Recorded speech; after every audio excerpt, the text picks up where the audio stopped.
So Steamboat Willie. I'm going to talk about the cartoon itself and then a lot of the kind of trivia and story about its release because I think both are equally as interesting. I'm not going to get into the copyright stuff because you can do that like in so many different things, and I just want this to be about the film itself because I think it is one of the most important animated shorts of all time, not just because of what Disney is, but also because of what Disney is, but also because of what it did for sound film, what it did for sound animation. And it's, a major Iwerks cartoon, and he's a great animator as well. So this is not the first Mickey Mouse cartoon made. It is the first one to get distribution. They had basically made two, which are Plain Crazy and Galloping Gaucho, I think. And then supposedly, depending on which source you read, either Walt saw Jazz Singer or Ub saw the Jazz Singer. And then they decided, because the Jazz Singer is what inspired everybody to do sound stuff at the time. It was all silent stuff until this. Whomever saw it decided that this should be with sound, but we'll get more into that in a bit. However, the cartoon starts off with Mickey humming a tune. The song, it is a real song. It is not one Mickey or Walt Disney or whomever wrote. Turkey in the Straws, what he's singing. He's driving the boat. Then Pete comes in. It turns out Mickey is not supposed to be driving the boat. And even his hat disappears as soon as Pete shows up. You can tell Mickey is being a rascal. Mickey was much more of a rascal at the beginning. Judging by, and this isn't me just giving credit to Iwerks, but it mostly was drawn by him. So like, if I'm going to do that, it's not one of those things where I'm doing a dumb animation critics and be like, Walt could never do this, and I'm reviewing Aqua Teen or something. But no, he really did all that. But Mickey was much more of a rascal at the beginning, not the safer, nicer kind of guy he's become. And he gets in trouble for doing this. And Pete kicks him off, throws him down. The parrot laughs at him. Pete, who is also in public domain, I guess, does a really crazy thing with chewing tobacco, just like, some of this apparently has been edited down in certain rebroadcasts of this because it's considered much more controversial in the 80s, and then they've stopped doing that in this decade. But apparently, like, particularly all the stuff with the animals later, Minnie shows up because she misses the boat, and then Mickey uses a crane to pick her up by her underwear and bring her on, and then they meet and fall in love. And then Mickey grabs a cat's tail and plays animals as instruments, including pulling Piglet's tails and then using Pig's mom's udders as instruments. By the way, seriously though, how are there all these horror movies and no one's just done everything Mickey does to animals? Like, that sounds the creepiest horror movie I've ever seen, the amount of stuff he does to animals. And by the way, the parrot loves all this stuff. The parrot has no self-awareness. It's not like, oh man, I better not like this guy who could clearly turn me into a guitar at any time. He's just like, this is fucking hilarious. Mickey Mouse is playing this pig like it's a saxophone. He's like playing this one animal, which this ship has all these animals. Is it Noah's Ark? What's going on with that? I don't know. They're just all here for some reason. No one knows, but Mickey doesn't care. He's just like playing them all. This short makes no sense at all. It's just like Mickey was kicked off, makes do another thing, picks up a lady by her underwear, and then uses a bunch of animals and plays them like instruments, and $1 billion empire was born.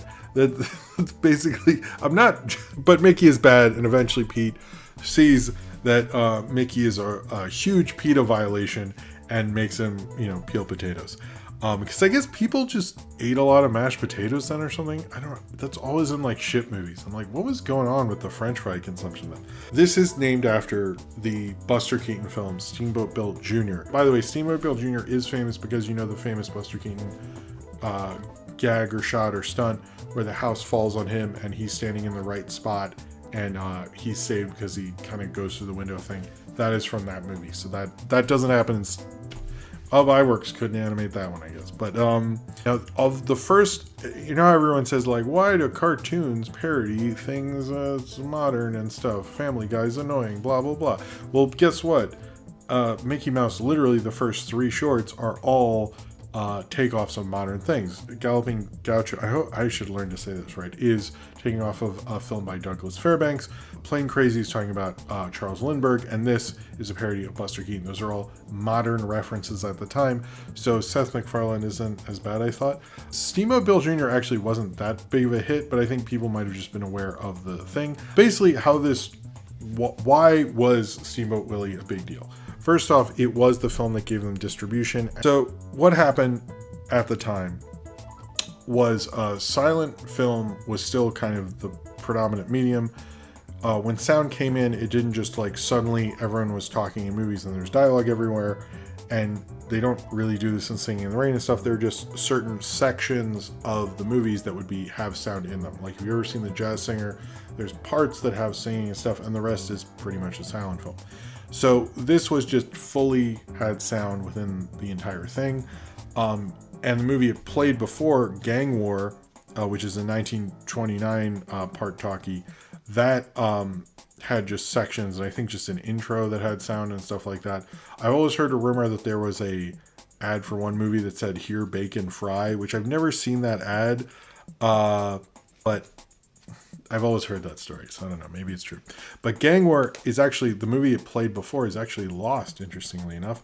But yeah, so talkies at the time, like Beggars of Life, which I talked about earlier, had the same thing, where just sections of it had sound because the technology was new. And this was kind of a big deal because at the time, sound was all the rage, and I think Walt Disney knew as the promotion machine that he was, this would be a big draw for them. And since the only other sound films were the Fleischer thing that used, like, Fleischer invented the bouncing ball technique, which is hilarious because I watched so many of those Disney sing-along tapes that it's funny that they would eventually use a Fleischer technique.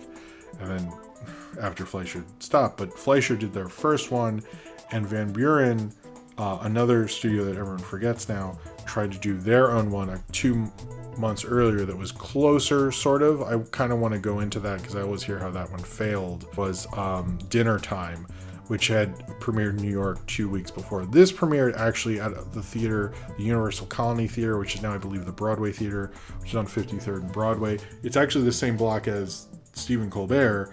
It's still there. It still has Broadway shows. It actually, The Color Purple, believe it or not, Broadway show premiered there. And Bad Boy Records is like a block up from that, or was. So their history of Biggie, David Letterman, Stephen Colbert, and then Mickey Mouse are all within 2 blocks of each other, which is kind of cool. Yeah, it was Universal's Colony Theater, and because of the success of that, he actually got distribution from what was called Celebrity Productions, which was Disney's first distributor. They eventually, kind of the interesting story of that, well, I'll get to, but basically the deal is this was a new kind of technology they were using, and they weren't sure how they had some doubt about trying to do the animators how to do a sound cartoon. And even how they did the sound is different because almost the first 3 at least were done, like now when you do a cartoon, you record the voices first and you have designs and stuff, and then you animate to the audio. And at the time, they didn't do that because they just animated it. So it was sort of like, this happened to a lot of silent films, like later they would add sounds. That's sort of what they did. But to test it out, they actually did this cool thing with the test audience on July 29th, 1929. And Steamboat Willie was only partially finished, and the audience sat in a screening room next to Disney's offices, and Roy Disney had the movie projector outdoors, and the film was projected through a window and stuff.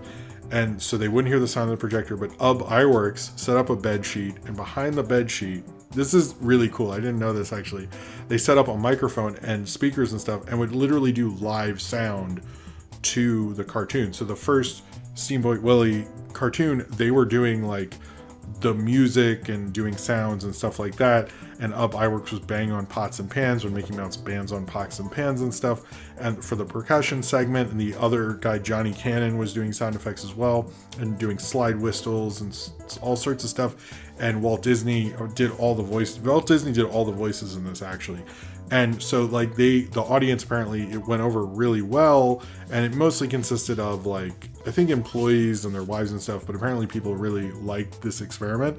But the first time they tried sound with it to see if it could work, they actually did it live. Like they did it right there and with the movie, right? Like that sounds like so fucking cool to me. I'm sorry, that is really cool. But apparently, to get this to work, they had to kind of get a sound company, and they were not sure where to go. But this guy who had Celebrity Productions, this guy called Pat Powers, he basically was trying to buy this company called DeForest Phono Corporation. He couldn't, so then he hired an employee and made a clone of that, which is Cinephone, which is what they used to do this. But the interesting thing is he was kind of a notorious guy, and Disney thought he was stealing money.